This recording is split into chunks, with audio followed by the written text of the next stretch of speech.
Hi guys, welcome back to my channel. So आज के video में हम लोग पढ़ेंगे IUGR के बारे में। इसका फुल फॉर्म होता है इंट्रा यूट्राइन ग्रोथ रिस्ट्रिक्शन। ठीक है, तो इसकी डेफिनेशन क्या है? Intra uterine growth restriction is said to be present in those babies whose weight is below the 10th percentile of the average of the gestational age. Growth restriction can occur in preterm, term और postterm baby। मतलब कि growth restriction मतलब कि जो उसकी growth है वो restrict हो गई है, मतलब कि बढ़ नहीं रहा है जिस हिसाब से उस बच्चे को बढ़ना चाहिए। ठीक है, तो इसका मतलब वही है, इसकी डेफिनेशन भी यही कहती है कि ये एक प्रेजेंस होती है, प्रेजेंट होता है उन बेबी के अंदर जो कि अपने बेबी वेट से जो एज गेस्टेशनल एज है, जो कि एक्सपेक्ट करते हैं उनकी इस टाइम पे बेबी इतना वेट का होगा, इतना परसेंटेज ग्रो करेगा, या ये वो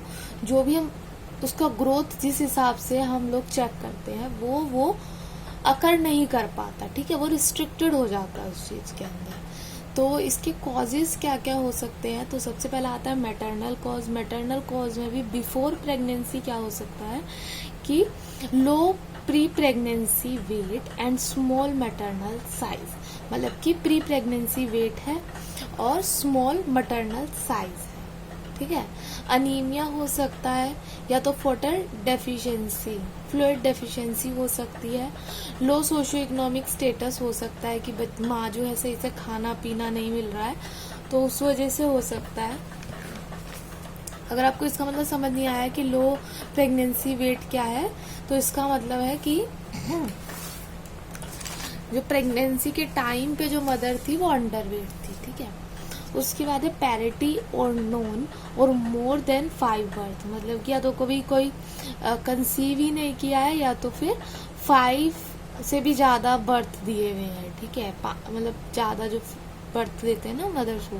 रीसेंट प्रेगनेंसी मतलब कि गैपिंग नहीं हुई है बेबीज के अंदर। ठीक है, रिसेंट ही प्रेगनेंसी मतलब हुआ था बेबी और दोबारा से ही कंसीव हो गई जल्दी। ठीक है, ड्यूरिंग प्रेगनेंसी का क्या हो सकता है? पुअर वेट गेन हो सकता है during pregnancy, specially in later half, मतलब कि पुअर वेट गेन हुआ है आपको, मतलब कि जो कि प्रेगनेंसी से रिलेटेड नहीं था, वैसे ही आपका वेट गेन हो गया eight the time of pregnancy.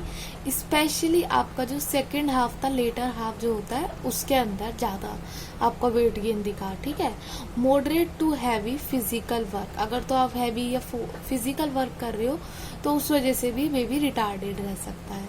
फिर है क्रोनिक इलनेस है, जैसे कि एज माल अबॉर्शन, डायबिटीज,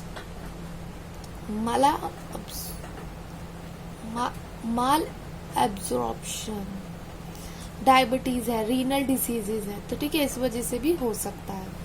फिर है यूज ऑफ सर्टेन ड्रग्स, मतलब कि अगर तो कोई सर्टेन ड्रग्स लेते हो, जैसे अगर तो मदर जो है अल्कोहलिक है या स्मोकिंग वगैरह करती है, तो उनके बेबी को प्रॉब्लम हो सकती है। प्रेगनेंसी इंक्लूडिंग हाइपरटेंशन, अगर तो प्रेगनेंसी के अंदर हाइपरटेंशन है मदर को। फिर decreased oxygen availability such as in high altitude, severe maternal anaemia, अगर तो सीवियर मैटरनल अनीमिया है, या तो ऑक्सीजन की जो अवेलेबिलिटी है, जो ऑक्सीजन प्रेजेंट है वो कम है। ठीक है, जैसे कि जो लोग पहाड़ों में रहते हैं, वो लोग हाई अल्टीट्यूड में रहते हैं जो लोग। फिर है बी है यूट्राइन और प्लासेंटल फैक्टर्स भी हो सकते हैं। इसके अंदर क्या आता है? अगर तो इन एडुकेट प्लासेंटल ग्रोथ है, तो बेबी की ग्रोथ भी इन एडुकेट ही होगी, क्योंकि जो न्यूट्रिशन वगैरह जो प्रोवाइड कराता है बेबी को, कौन होता है बीच में? प्लासेंटा के थ्रू जाता है। ठीक है, फिर है यूरिन मालफॉर्मेशन, तो इसलिए यूट्राइन होगा ये शायद। फिर है मल्टीपल गेस्टेशन, अगर मल्टीपल गेस्टेशन हुई हैं, decrease utero placenta blood flow. ठीक है, जो यूट्रस से प्लासेंटा ब्लड फ्लो है, अगर वो डिक्रीज्ड है तो भी हो सकता है। नेक्स्ट है इसे मैनेजमेंट क्या करेंगे? तो मैनेजमेंट के लिए जनरल मैनेजमेंट है। This include treatment of maternal disease, good nutrition and advice for best rest, मतलब कि ट्रीटमेंट में क्या करेंगे, मैटरनल डिसीजेज है अगर मदर को तो उनका ट्रीटमेंट करेंगे, जैसे कि हमने पढ़ा था किडनी वगैरह में अगर प्रॉब्लम है तो। और गुड न्यूट्रिशन देंगे, क्योंकि माल न्यूट्रिशन से भी सबसे फर्स्ट में हमने पढ़ा, ठीक है। और एडवाइस करेंगे फॉर द बेड रेस्ट, अगर तो मदर ज़्यादा काम वगैरह करती है at the time of pregnancy तब भी हो सकता है, ठीक है।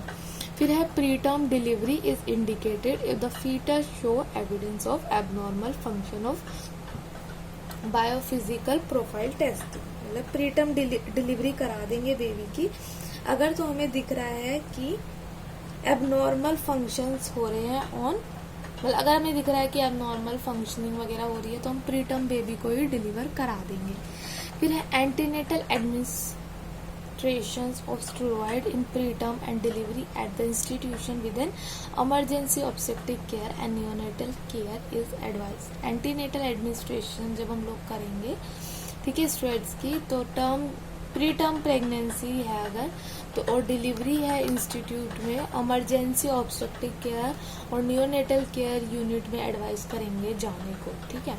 फीटल जो होगा should be monitor continuously during labour to minimise foetal hypoxia, मतलब कि फीटस जब at the time of delivery and all, तो इस टाइम पे जो फीटस होगा उसे कंटिन्यूस मॉनिटरिंग में रखा जाएगा ताकि बेबी को कोई भी मतलब डेफिशिएंसी ना हो, हाइपोक्सिया ना हो जाए मेनली, ठीक है। फिर है कॉम्प्लिकेशंस क्या क्या आ सकते हैं। Difficulty during vaginal delivery, difficulty हो सकती है at the time of vaginal delivery. Low Apgar scoring आ सकती है, at least done immediately after birth to evaluate the newborn's physical condition to determine need for special medical care.